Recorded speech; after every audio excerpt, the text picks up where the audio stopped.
धर्म प्रेमी सज्जनों तथा आर्य बंधुओं, आप लोगों ने देखा समय समय पर मेरे द्वारा तैयार किए हुए विद्वान किस तरीके से अपना काम कर रहे हैं, चाहे वो संदीपन रॉय के नाम से हो, चाहे वो गणेश दास जी के नाम से हो, चाहे वो जितेंद्र के नाम से हो। बहुत सारे लोग हैं इस तरीके से जो काम कर रहे हैं। आज आप लोगों के सामने एक वीडियो प्रस्तुत है प्रोफेसर बिप्लब मंडल जी का। देखिए किस तरीके से वो बोल रहे हैं और क्या बोल रहे हैं। वो बंगला भाषी हैं तो हिंदी में थोड़ी कमज़ोर है या हिंदी में थोड़ी कमी है, उसको नज़रअंदाज कर देना, लेकिन वो बोल क्या रहे हैं उस पर विचार करना है। इसीलिए मैं पहले ही बोल रखा हूँ, उन्जुर इला मा क़ाला वला तंजुर इला मन क़ाला, कि कहने वाले को न देख, बात को परख। बात को परखना चाहिए, कहने वाले को नहीं देखना चाहिए कहने वाले क्या कह रहे हैं। तो इस प्रकार मैं अपनी पीढ़ी तैयार करने में लगा हूँ, जो मेरे ना रहने पर भी ये सिलसिला जारी रहे, एक काम चलती चली जाए। सत्य सनातन वैदिक धर्म को उजागर करने के लिए ये जो बीड़ा मैं उठाया हूँ, ये आप लोगों के सहयोग से, आप लोगों के योगदान से ही ये काम चलना संभव है। तो उसी हिसाब से आप लोग अपना विचार करना। वीडियो अच्छी लगे ज़्यादा से ज़्यादा शेयर करना, लाइक करना, सब्सक्राइब करना, आइकन बेल दबाना ना भूलना। इन शब्दों के साथ पंडित महेंद्र पलारी। बहुत बहुत धन्यवाद बाबू आपको। अब बिप्लब मंडल जी बताइए कुछ। हाँ जी, नमस्ते जी सुनाई दे रहा है हमें? बिल्कुल। अच्छा, तो मैं फिलहाल टॉपिक्स में ही रहना चाहूँगा। तो आज का टॉपिक से अल्लाह और इस्लाम का मतलब शांति अमन वाला दो एक है या अलग। तो इस्लाम के साथ तो दूर दूर तक शांति या अमन का कोई रिश्ता ही नहीं है। मैंने देखा हूँ कुछ मौलाना लोग टीवी में आता है और बहुत सारा बड़ा बड़ा बात करता है, जबकि खुद मौलाना लोगों का मतलब ये कहना है कि इस्लाम अमन का मजहब है। पर इस्लाम इसके बारे में क्या कह रहा है? बकौल मुसलमान अल्लाह का सच्चा रसूल क्या कह रहा है?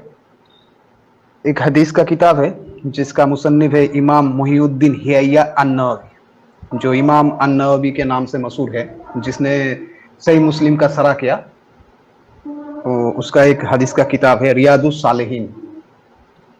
रियादुस सालेहीन, अगर हम लोग उस किताब के सही हदीस को देखें, हदीस नंबर 423 423 में अगर हम लोग देखें तो एक हदीस मिलता है हमें जो इस्लाम का पोल पट्टी खोल देता है। कुछ इस तरह है कि रसूल सल्लल्लाहु अलैहि वसल्लम ने फरमाया, अगर तुम लोग गुनाह ना करते, अगर इंसान गुनाह ना करते तो अल्लाह एक दूसरा इंसान मतलब खलक करता या दूसरा इंसान पैदा करता जो खुद गुनाह करता और गुनाह करके फिर अल्लाह से ही माफी मांगता और अल्लाह उसे मतलब क्षमा कर देता और खुश होता। हाँ। अब बताइए, तो अगर दुनिया वाला इंसान अगर गुनाह छोड़ दे, अमन पसंदीदा हो जाए, तो अल्लाह उससे संतुष्ट नहीं है। अल्लाह चाहता है कि वो गुनाह करे, करके हमसे माफी मांगे, तब मैं खुश हूंगा, माफ कर दूंगा। वो तो इसलिए ना कि अल्लाह माफ करने वाला है या नहीं है, उसका प्रमाण देने के लिए बताया। हाँ ठीक है, तभी अगर मान लीजिए मैं किसी देश या राष्ट्र का प्राइम मिनिस्टर हूं, तो मैं क्या चाहूंगा? तमाम दुनिया का मतलब तमाम मेरा राष्ट्र का मतलब मेरा देश का जितना भी इंसान है वो सब आराम से रहे और अमन चैन से रहे, यही चाहूंगा ना ऐसा चाहूंगा कि सब कोई कत्ल गारत करता रहे, फसाद फैलाता रहे, फिर हमसे माफी मांगे। ऐसा चाहूंगा क्या? नहीं चाहूंगा।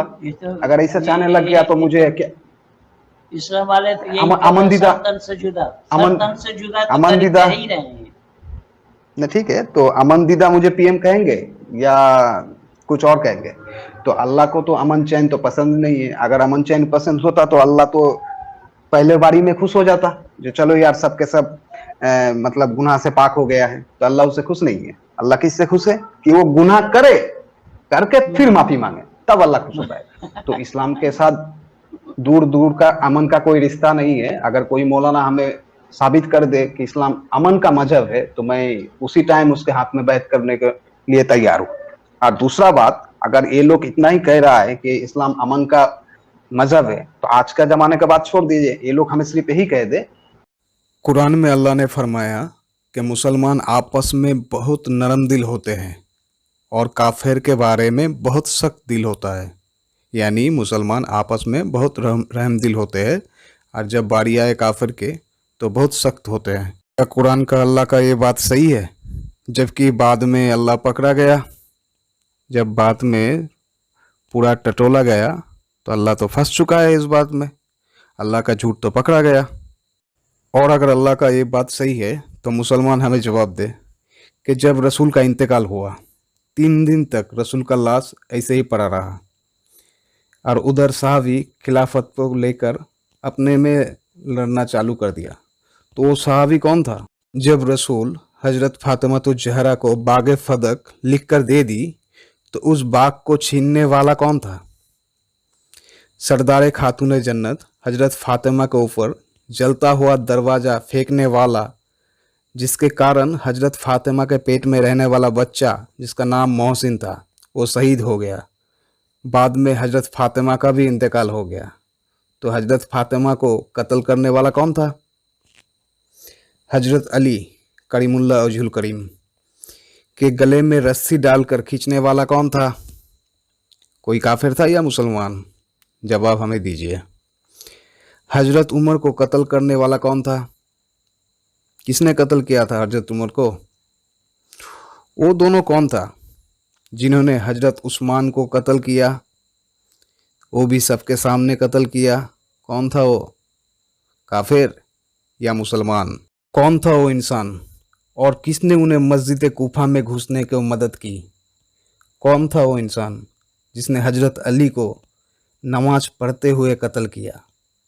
वो कौन था जिन्होंने इमाम हसन को जहर पिलाया और पिलाने में शरीक भी रहा, जो नहीं चाहते थे इमाम हसन का जनाजा रसूल के पास हो? वो कौन थी जिसके हुक्म से इमाम हसन के जनाजा में तीर बरसाया गया? काफिर था या मुसलमान? वो कौन था जिसने उम्महातुल मोमिनीन हजरत आयशा को कत्ल किया और जिंदा मिट्टी में दफना दिया? कौन था वो? मुसलमान या काफिर? हजरत अम्मार बिन यासिर को कत्ल करने वाला कौन था? मुसलमान था या काफिर? हजरत अबू जर गफ्फारी का कत्ल किसने किया? मुसलमान या काफिर? हजरत मालिक इब्ने नुरैरा को कत्ल किसने किया था? मुसलमान या काफिर? वो कौन साहबी था जिन्होंने मालिक इब्ने नुरैरा को कत्ल किया, उसी की बीवी लाइला बिनते मिनहाल का इज्जत लूटा और उसी के शौहर के खून के ऊपर लेटाकर? कौन था वो? साहबी था या काफिर? जंग जमल में 70,000 साहबी कत्ल हुआ। उन लोगों का कत्ल किसने किया था? काफिर या मुसलमान? जंग जमल में हजरत अली और आयशा आपस में लड़ गए, तो इन दोनों में जन्नत कौन जाएगा और जहन्नुम कौन जाएगा? क्योंकि रसूल ने फरमाया अगर मुसलमान आपस में लड़ता है तो दोनों के दोनों ही जहन्नम में जाएगा। तो कम से कम मुसलमान हमें तो ये बता दे कि अब दोनों में कौन सा जन्नती है और कौन जहन्नमी। जंग नहरबान में हजारों सहाबी कत्ल हो गया, उसका कातिल कौन था? वो कौन था जो मुसलमान का मामू जान कहलाता है? काफिर था या मुसलमान? इमाम हसन को कत्ल किया, 72 थे उनके टीम में। इमाम हुसैन के टीम में ओनली 72 थे, पर उसे कत्ल करने आया था कितना? 9,000। कुछ सनद में मिलता है 22,000, कहीं लाख भी बताता है, तो वो बात अलग है। पर इमाम हसन को जिसने कत्ल किया था वो लोग कौन था? क्या उनमें सहाबी नहीं था, ताबेई नहीं था, या ताबेई नहीं था? बताइए। तो अल्लाह जो फरमाया जो मुसलमान आपस में बहुत रहम दिल होता है, कि अल्लाह का ये बात सही है या अल्लाह का झूठ पकड़ा गया? सोच के बताइए। वो तो एक इज्तिहादी बहुत खता सारा थी। बात है ईमान। इज्तिहादी खता तुम भाई अपने पास रख लो भाई, अल्लाह से भी इज्तिहादी खता तो भाई, तो वही तो बात है, इज्तिहादी खता ही तो इस्लाम है, पूरा खता ही इस्लाम है। तो अमन वाला मजहब क्यों बोल रहे हो? ये लोग कह रहा है, ये लोग कह रहा है कि अल्लाह ने बताया कि गैर मुस्लिम को गाली मत दो, जबकि अल्लाह खुद गाली देता है। अल्लाह खुद गाली दिया है, नबी करीम सल्लल्लाहु अलैहि वसल्लम ने भी गाली दिया है, सिद्दीक अकबर अबू बकर सिद्दीक भी गाली दिया है, मुआविया उसने भी गाली दिया है, किसी और को तो दूर के बात, खुद हजरत अली को गाली दिया है। तो ऐसा तो बात है। तो इस्लाम के साथ अमन का कोई रिश्ता नहीं है। जो लोग इस्लाम में है उसे चाहिए कि कोई और बिजनेस ढूंढ ले, चाय बेचे या और कुछ बेचे, इस्लाम को छोड़ दे अमन बोलना, क्योंकि अमन के साथ कोई रिश्ता नहीं है इस्लाम का। तो अगर जिन लोगों को शक है तो इमाम अन्नवी के रियादुस सालिहीन वाला किताब हदीस नंबर 423 चेक कर सकता है। और इसका एक मशहूर किताब है मुस्लिम शरीफ, इसने मुस्लिम शरीफ का व्याख्या किया है, तफसीर किया है, अन-मिनहाज किताब का नाम है, उसमें भी चेक कर सकते कि सही मुस्लिम में भी ये हदीस आया है। ठीक है, अगर कोई और कुछ बोलना चाहते हो बता सकते हैं। नमस्ते पंडित जी, बोलिए। रजनी जी नमस्ते। रजनी शर्मा जी क्या लिखा है, सादर प्रणाम आदरणीय पंडित जी, आपका कार्य अनुसरण करने योग्य है। मैं आपके कार्य से मुझे बहुत कुछ सीखने को मिला है। धन्यवाद। आपको भी धन्यवाद है बाबू, क्या आप इस तरीके से हम लोगों को देखते हैं, हम लोगों के प्रोग्राम को सुनते हैं। बहुत बहुत धन्यवाद। देव जी क्या लिखते हैं, मूर्ति पूजा से इस्लाम परेशान, आर्य समाज परेशान। कौन सी मूर्ति ने किसको झापड़ मारा, कोई बताएगा? बड़े बड़े मंदिरों ने कितनों का पेट पाल रहे हैं, लाखों लोगों को रोजगार दे रहा है। मूर्ति किसी का गलत नहीं करती। लाखों लोगों को रोजगार दे रहा है, उससे तो बेहतर यही है कि कटोरा लेकर के सड़क पे निकलो, उसमें क्या परेशानी है? गलत काम इसका करके जवाब मैं देना चाहूंगा पंडित जी। हाँ दीजिए। हाँ, एक्चुअल लाखों को लोगों का काम तो दरगाह पे भी मिलता है, तो उसे भी सच मानना शुरू कर दूं क्या? सिख के गुरुद्वारा में लाखों लोगों को खाना दे रहा है, तब उसको भी सही मानना शुरू कर दूं? वेद को छोड़कर गुरु ग्रंथ को सर पे उठा लूं? तो क्या किसने किसको दिया? देखिए, मूर्ति पूजा जो करता है उसमें ईश्वर का अपमान होता है। हम लोग इसलिए नहीं, वो अगर ऐसा करता तो ठीक है, पर ईश्वर का अपमान होता है। वेद में कहा है सिर्फ ईश्वर ही उपासना योग्य है, किसी और को उपासना योग्य मत बनाओ। इसीलिए हम लोग विरोध करते हैं। ऐसा कोई हमारा जाति दुश्मनी तो है नहीं। और हमारा आर्य समाज में बहुत सारा लोग हैं जो पहले पौराणिक था, बाद में वेदों को जाना, फिर सनातन विशुद्ध सत्य सनातन वैदिक धर्म अपनाया। ऐसा तो बात है। और जबकि खुद पुराण तो कहता है मूर्ति पूजा, मतलब श्रीमद् भागवत भी कह रहा है मूर्ति पूजा के विरुद्ध में, क्या बोलते आचार्य चाणक्य को भी मूर्ख बताया मूर्ति पूजा करने के लिए। तो इसलिए हम लोग नहीं करते, क्योंकि उसमें ईश्वर का अपमान होता है। क्या जोगेश्वर श्री कृष्ण कभी ने मूर्ति पूजा किया है? या मर्यादा पुरुषोत्तम ने कभी मूर्ति पूजा किया है? या कोई भी मुनि ऋषि ने किया है? नहीं किया। सबके सब यज्ञ करता था। इसलिए हम लोगों को यज्ञ करना चाहिए, ईश्वर का उपासना करना चाहिए। ऐसी कोई वस्तु का उपासना नहीं करना चाहिए जो खुद अपने आप को मतलब कुछ नहीं कर पाता, तो हमारा रक्षा कैसे करेगा, यही सोचना चाहिए। भारत गुलाम तो मूर्ति पूजा के ही कारण हुआ ना, ये हम लोगों को सोचना चाहिए। हम तो अपना 56 कंट्री मतलब 56 कंट्री अपने हाथ से खो चुके हैं। अब भारत एक बच्चा कुछ है, वो भी हम खो दे क्या? तो ये सनातनियों को समझना चाहिए। हम लोगों से सनातनियों का कोई ऐसा जाति दुश्मनी तो है नहीं, क्योंकि वेद ने मना किया, उपनिषद में भी साफ साफ बता है कि ईश्वर निराकार है, वेद में भी आया है निराकार है।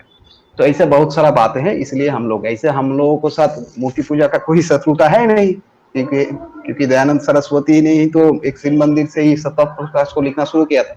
ऐसा बहुत सारा बात है। इसलिए हम लोगों का जाति दुश्मनी है नहीं, क्योंकि इससे ईश्वर का अपमान होता है, इसलिए हम लोग मना करते हैं, और कोई बात नहीं है।